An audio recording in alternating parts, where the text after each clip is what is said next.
awesome. Thank you so much. But they just didn't really grasp to it because it was what everybody was teaching.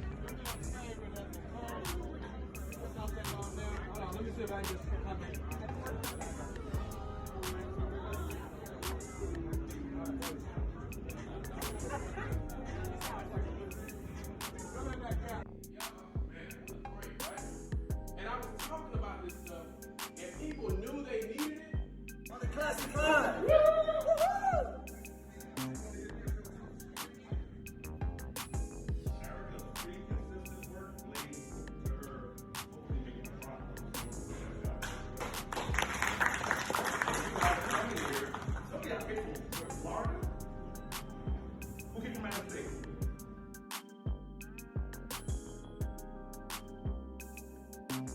So, I was talking with my friend. He couldn't understand why people were buying mobile home parks, trailer parks, you know, making RV parks. He just couldn't wrap his head around it, right? He's like, this is a great time to get in a great neighborhood.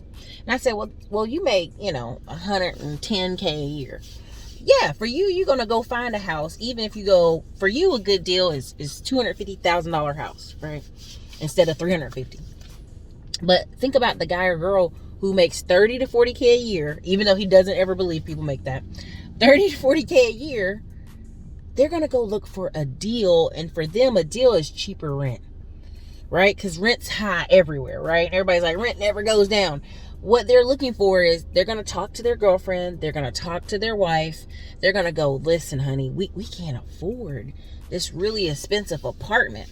So then first, people try to go look further out. They're going to look an hour outside the city. They're going to look 45 minutes outside of Atlanta. They're going to look everywhere they can near Atlanta to be near Atlanta, right?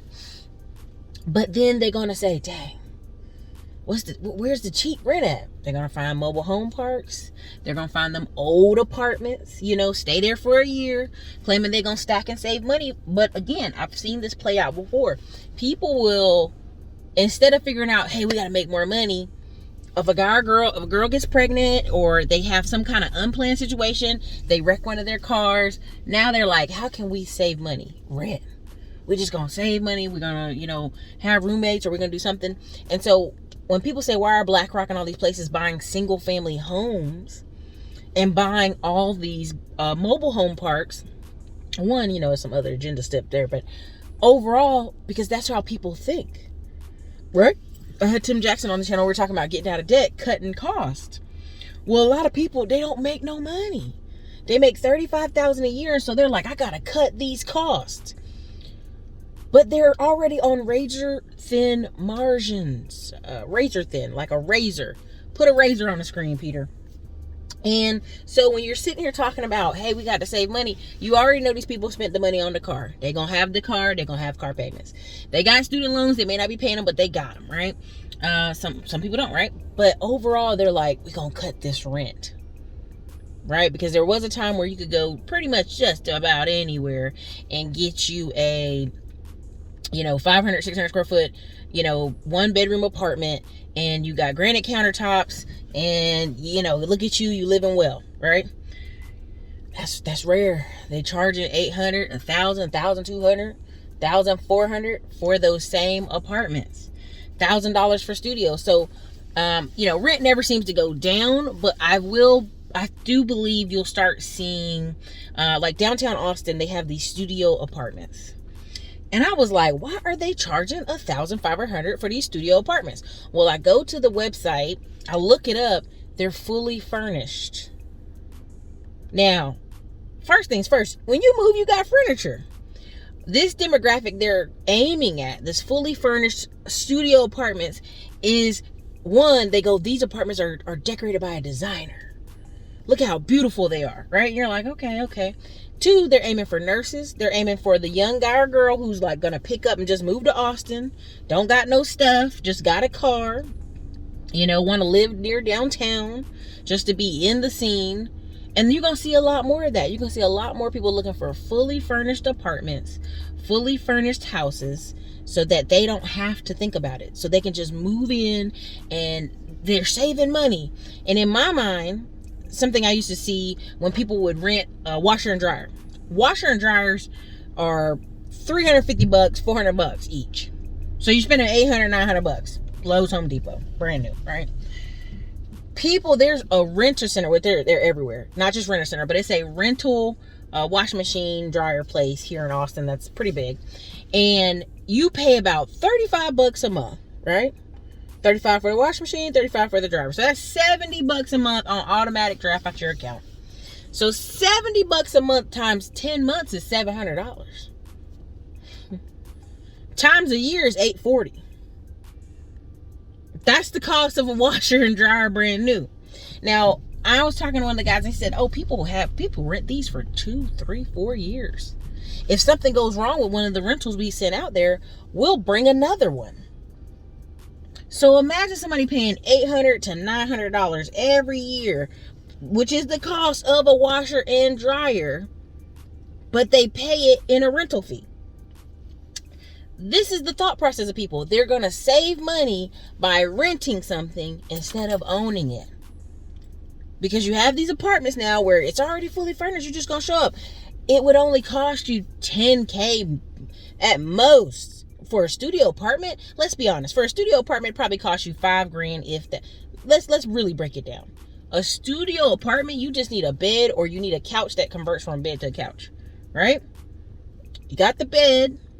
You got the couch, right? Couch is going to cost you $600. The bed's going to cost you maybe $800. And you got the table in the kitchen. That's it. So now they're convincing you, instead of you coming with a little $2,000 to $3,000 worth of furniture for a studio apartment, and the studio apartment only be $800, $900, now they're trying to convince you, no, pay $1,500. And you got this top of the line furniture in this apartment.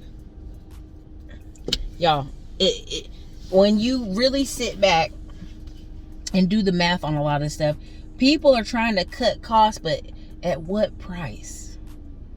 Yeah, we're just going to go live in these trailer parks over here, and we're going to save all this money. And when you really look up at it, they got the internet, they got the satellite.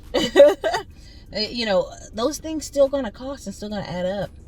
But people got to find that we're somewhere to cut costs somewhere. And I've just noticed that. People ain't going to drive old cars now. They'll go get a new car. I saw plenty of 30-day tags all over Texas and all over North Carolina when I was home visiting family. But they will try to cut costs on the house. Why? People don't visit people no more. I really thought about that. You got this whole pandemic thing. People are like, oh, I can't even visit my grandma. I'm like, you a weirdo. Because I'm going to go visit my grandma. If my grandma was alive, I'd go visit her, pandemic or no pandemic. If I got to come to the screen door, whatever, right? People don't go sit and do dinner. They don't do Thanksgiving. I mean, I know families that go to Chinese food restaurants for Christmas. No one's coming over each other's homes. So people think this is a good idea to move into these places that aren't that great just to save costs. Right? So again, this is something I'm seeing in the marketplace. People are trying to cut costs at all, everything they can do to cut costs instead of just go make more money. So my biggest recommendation, if you're on this channel, you're watching this channel, is to go get any of these trades. Go get the winter is coming checklist book. We list a ton of stuff on the back side of the book, 100 items you need to make it. We list different options, trades, careers, certifications to go make more money. That's really gonna solve a lot of y'all problems. A lot of y'all, if you the man in the relationship and you doubled your income, her sitting down, her not wanting to deal with the kids, all that stuff wouldn't even matter to you because you would have more income.